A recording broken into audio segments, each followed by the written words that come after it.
굿모닝, 좋은 아침입니다. 오늘은 4월 12일 토요일입니다. 오늘도 말씀과 함께 또 새로운 한 날을 시작하시는 여러분들의 삶 가운데 넘치는 하나님의 은혜와 평강이 함께 하시길 기도하겠습니다. 오늘도 말씀을 통해 주님을 더 알아가시고 다시 한번 말씀을 통해 보여주시는 주님을 우리가 알아가며 또 닮아가며 또 그 말씀에 순종하며 이 한 날을 살아가는 저와 여러분들이 될 수 있기를 소원합니다. 자, 오늘 우리에게 주시는 하나님의 말씀은 민수기 13장 1절부터 24절까지의 말씀입니다.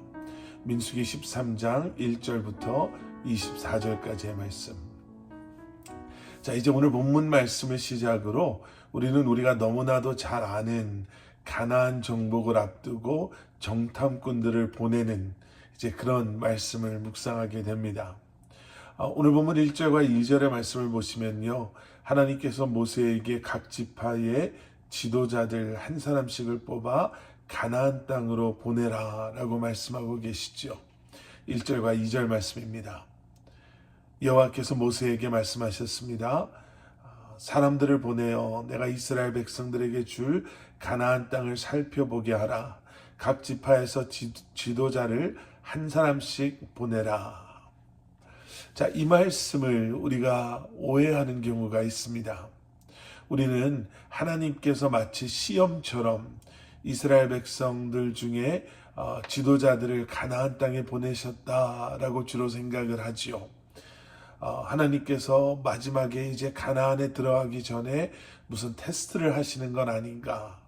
아니면 하나님께서 믿음 없음을 아시고 지금 이스라엘 백성들을 어렵게 하려고 하시는 것인가? 아니면 못 들어가게 하시기 위해서 이스라엘 백성들이 가나안 땅에 못 들어가게 하시려고 지금 무슨 명분을 찾고 계시는 건가? 우리가 이렇게도 오해할 수 있을 것 같습니다. 그런데 우리가 신명기 말씀 1장으로 돌아가서 보시면 가나안 땅을 정탐하고자 했던 것은 하나님께서 원하셨던 것이 아니라 이스라엘 백성들이 원했다라는 것을 저희가 보게 되죠. 신명기 1장 21절과 22절의 말씀입니다. 보십시오. 주 당신들의 하나님이 주신 땅이 당신들 앞에 있습니다. 주 당신들 조상의 하나님이 당신들에게 말씀하신 대로 올라가서 차지하십시오. 두려워하지도 말고 겁내지도 마십시오. 22절. 그러나 당신들은 다 나에게 와서 이렇게 말하였습니다.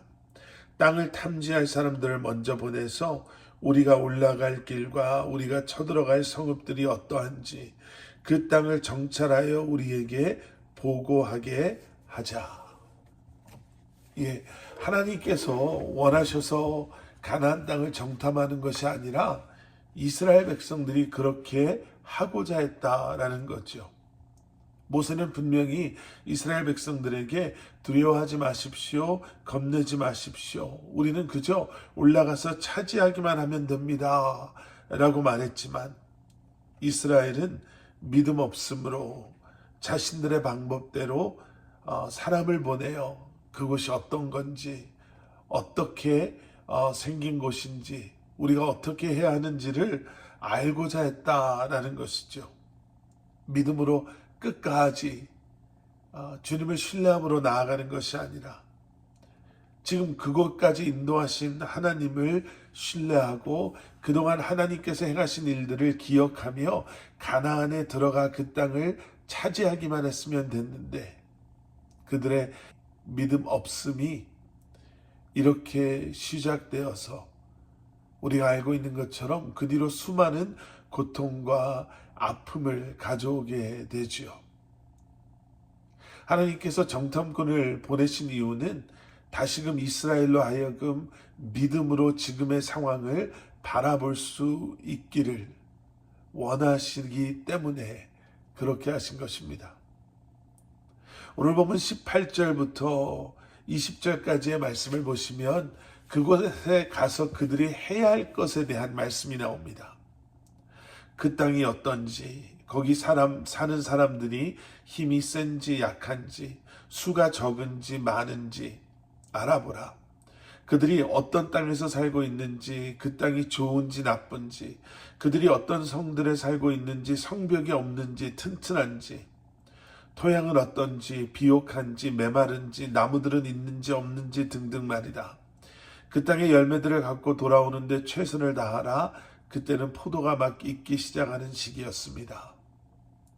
정말 구체적인 그러한 그들이 행해야 할 것들을 말씀해 주시죠.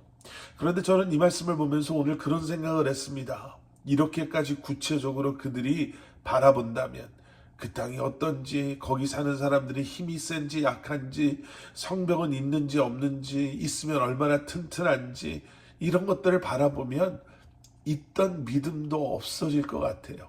눈에 들어오는 것들이 너무 확실하니까요. 그런데 하나님께서는 이 정탐꾼들을 통해 너희들이 그곳에서 본 것을 신뢰할 것이냐, 아니면 그 땅을 이미 너에게 주신 하나님께서 이 모든 것을 차지하게 하실 그 약속의 말씀을 믿음으로 붙잡을 것이냐, 지금 이것을 묻고 계시는 거예요. 하나님의 편에 서서 하나님을 신뢰함으로 순종함 가운데 약속의 땅을 밟는 것은 우리가 얼마나 잘 준비가 되고 안 되고에 있는 것이 아니라, 우리의 상대가 얼마나 힘이 세고 약한 것에 있는 것이 아니라, 그들이 힘이 세 보이더라도, 그들의 수가 많다 한더라도, 그들의 땅이 좋고 성벽이 튼튼하다 할지라도 이미 말씀으로 약속으로 그 땅을 우리에게 주신 하나님을 과연 우리가 순종하고 신뢰하고 믿음으로 나아가느냐 그렇지 않느냐에 달려있는 줄 믿습니다. 오늘도 그러한 믿음으로 살아가시는 여러분들 되시기를 축원합니다. 우리 눈에 많은 것이 보일 수 있어요. 그런데 믿음 없음으로 하나님을 보지 못하고 약속을 잊고 우리 눈에 보이는 것 때문에 염려하고 걱정하고 두려워하며 사는 것이 아니라, 다시 한번 그럼에도 우리와 함께 하시는 하나님, 그럼에도 변하지 않는 하나님의 약속, 여러분 다시 한번 기억하시고 붙잡으시고 믿음으로 이 한날을 승리하시는 여러분들 되시기를 주님의 이름으로 간절히 축원합니다. 함께 기도하시겠습니다. 사랑의 아버지 하나님, 우리에게 믿음을 더하여 주시옵소서. 많은 문제가 있고 많은 어려운 일들이 우리 눈에 보이지만 다시 한번 주님의 말씀을 붙잡는 믿음, 다시 한번 주님께서 우리와 함께 하심을 기억하는 믿음, 다시 한번 끝까지 주님만을 신뢰하는 믿음으로 이 한날을 매 순간을 살아가는, 그래서 주님께서 약속하신 모든 것을 차지하고 누리는 살아가는 우리 성도님들 한 분 한 분 되게 하여 주시옵소서. 예수 그리스도 이름 받들어 간절히 기도드려 싸움나이다. 아멘.